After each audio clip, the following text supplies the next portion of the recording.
Hello friends, Krishna किरण channel पर आपका स्वागत है। इस कहानी को सुनने से पहले चैनल को सब्सक्राइब कर ले। ये बहुत ही रोचक कहानी है। कहानी पूरी सुनने तथा लाइक एवं शेयर जरूर करें। धन्यवाद। सजा के साए। नई जिंदगी की शुरुआत। अनामिका की शादी एक प्रतिष्ठित परिवार में हुई। ससुराल में कदम रखते ही उसे उम्मीद थी कि उसे नए रिश्तों और प्यार का सहारा मिलेगा। लेकिन ससुर धर्मपाल अपने कठोर स्वभाव और अनुशासन के लिए कुख्यात थे। सास के देहांत के बाद धर्मपाल का व्यवहार और भी कठोर हो गया था। अनामिका ने जल्दी ही महसूस किया कि यह घर एक सुनहरी जेल के समान था। अजीब नियम। ससुराल में हर बात के लिए कठोर नियम थे।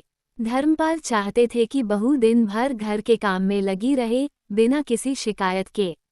यहाँ तक कि अनामिका की निजी जिंदगी पर भी धर्मपाल की नज़र रहती। वो उसका फ़ोन चेक करते, दोस्तों और परिवार से बात करने पर रोक लगाते। अनामिका को ये सब सहना पड़ता क्योंकि वह अपने पति रोहित से प्यार करती थी।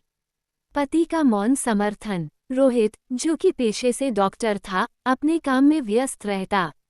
जब अनामिका ने रोहित से ससुर के व्यवहार की शिकायत की तो उसने कहा कि पापा हमेशा से ऐसे ही हैं।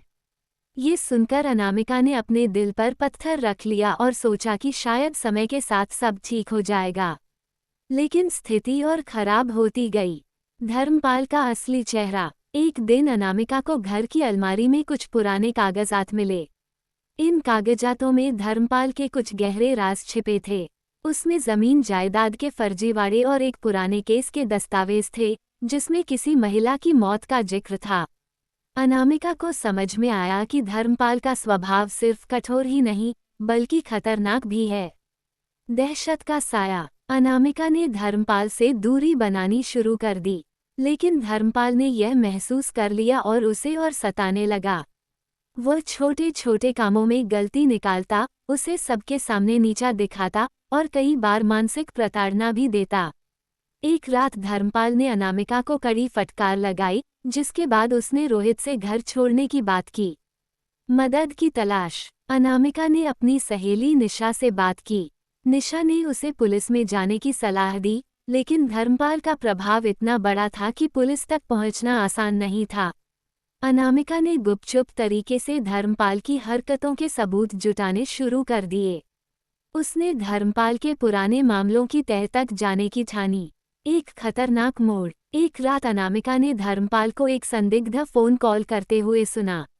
धर्मपाल ने किसी से कहा, उस लड़की को संभाल लो, ज्यादा सवाल पूछ रही है। ये सुनकर अनामिका के रोंगटे खड़े हो गए। उसे समझ में आया कि वह खुद खतरे में है।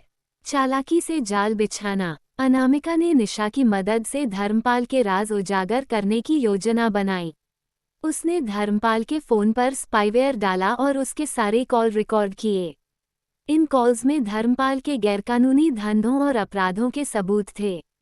अनामिका ने ये सबूत मीडिया और पुलिस तक पहुंचाने का फैसला किया। धर्मपाल का अंत। एक दिन धर्मपाल ने अनामिका को धमकी दी और कहा कि अगर वो उसके खिलाफ गई तो अंजाम बुरा होगा। लेकिन अनामिका ने डरने की बजाय पुलिस को सारी जानकारी दे दी। पुलिस ने धर्मपाल को गिरफ्तार कर लिया। धर्मपाल के सारे गुनाहों का पर्दाफाश हो गया। नई शुरुआत। धर्मपाल की गिरफ्तारी के बाद अनामिका और रोहित ने एक नई जिंदगी शुरू की।